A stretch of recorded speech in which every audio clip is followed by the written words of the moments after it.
Hello friends, आपका हमारे channel learning videos for school kids में स्वागत है। आज हम भाषा माधुरी क्लास 4 का पाठ नंबर 11 मौसम पढ़ेंगे। यह एक कविता है। प्रकृति के हैं रूप निराले, आओ देखो मौसम मतवाले। यह कविता अलग अलग मौसमों के बारे में है, जैसे सर्दी, गर्मी, बरसात या फिर वसंत ऋतु। तो इसमें कहा है प्रकृति के हैं रूप निराले। प्रकृति यानी नेचर। हमारी नेचर के अलग अलग तरह के रूप हैं। आओ देखो मौसम मतवाले। आओ हम जानते हैं कि अलग अलग मौसम कौन से होते हैं। जब सूरज तेज चमकता है, पृथ्वी का हृदय दहलता है। जब सूरज बहुत तेज चमकता है, तब पृथ्वी का हृदय यानी मन दहलता है, यानी हिल जाता है। इसमें गर्मी के मौसम की बात हो रही है। जब गर्मी का मौसम आता है तो धरती पर बहुत ज़्यादा गर्मी पड़ती है, तो इसलिए यहाँ पे लिखा है हृदय दहलता है। जैसे धरती का मन हिल जाता है। गर्म हवा से सागर का जल भाप बन बन उड़ जाता है। गर्मी के मौसम से क्या होता है? जब गर्मी के मौसम में गर्म हवा चलती है तो सागर का जल, सागर यानी समुद्र यानी कि सी, समुद्र का जल भाप बनकर उड़ जाता है। जब समुद्र के पानी पर सूरज की गर्मी पड़ती है तो वो पानी भाप बनकर आसमान में चला जाता है। इसी भाप से बनते बादल जो छमछम वर्षा करते हैं। समुद्र का पानी जब गर्म होकर भाप बनकर आसमान में उड़ जाता है तो उसी भाप से बादल बन जाते हैं और छमछम बारिश होने लगती है। यानी गर्मी के बाद बरसात का मौसम शुरू हो जाता है। गर्मी के मौसम में इतनी गर्मी पड़ती है कि समुद्र का जल धीरे धीरे भाप बनकर आसमान में इकट्ठा होने लगता है और यही भाप आगे जाकर बादल बनती है और रेनी सीजन यानी कि बरसात के मौसम में बारिश शुरू हो जाती है। वर्षा धरती की प्यास बुझाती, जिससे चारों ओर हरियाली छाती। गर्मी के मौसम में धरती बहुत गर्म हो जाती है, बाद में बारिश शुरू होती है, यानी कि रेनी सीजन शुरू हो जाता है।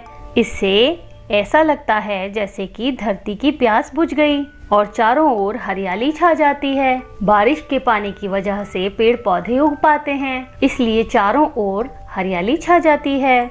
हम फल फूल और अनाज पाते, जिससे जन अपनी भूख मिटाते। जब पेड़ पौधे उगते हैं तभी हमें फल और फूल मिल पाते हैं और अनाज मिल पाता है। अनाज यानी ग्रेन। हमें खाना खाने के लिए फलों और अनाजों की जरूरत पड़ती है, जिससे जन अपनी भूख मिटाते। जन यानी लोग। जब हमें पेड़ पौधों से अनाज मिलता है तो उससे हमारी भूख मिट पाती है। पृथ्वी जब ठिठुरती जाड़े से, सूरज की किरणें उसे बचाती। बरसात के मौसम के बाद जाड़े का मौसम शुरू होता है, यानी कि विंटर सीजन, सर्दियों का मौसम। तो जब पृथ्वी जाड़े से ठिठुर रही होती है, यानी कि जब सब लोगों को ठंड लग रही होती है, तब सूरज की किरणें ठंड से बचाती हैं। घर आंगन में बिखर बिखर खेतों में वे फसल पकाती। जब सर्दी के मौसम में धूप आती है तो उसी से खेतों में फसल पकती है।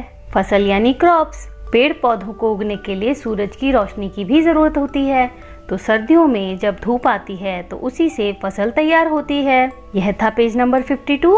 अब हम पेज नंबर 53 पढ़ेंगे। वीडियो पसंद आ रहा हो तो जल्दी से उसे एक लाइक कर दीजिए और चैनल को सब्सक्राइब करना बिल्कुल मत भूलना।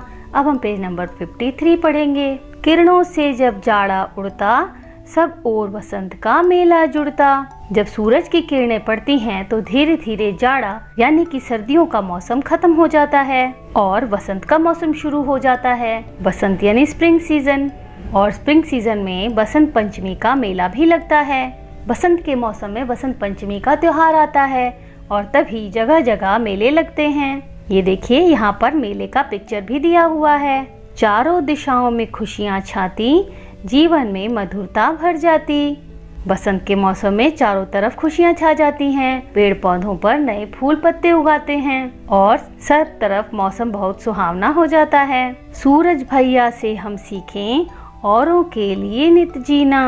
ऐसे ही हमें सूरज भैया से सीखना चाहिए कि कैसे दूसरों के लिए जिया जाता है। सूरज की किरणें हमेशा सभी इंसानों को, पशु पक्षियों को और पेड़ पौधों को जीवन देती हैं।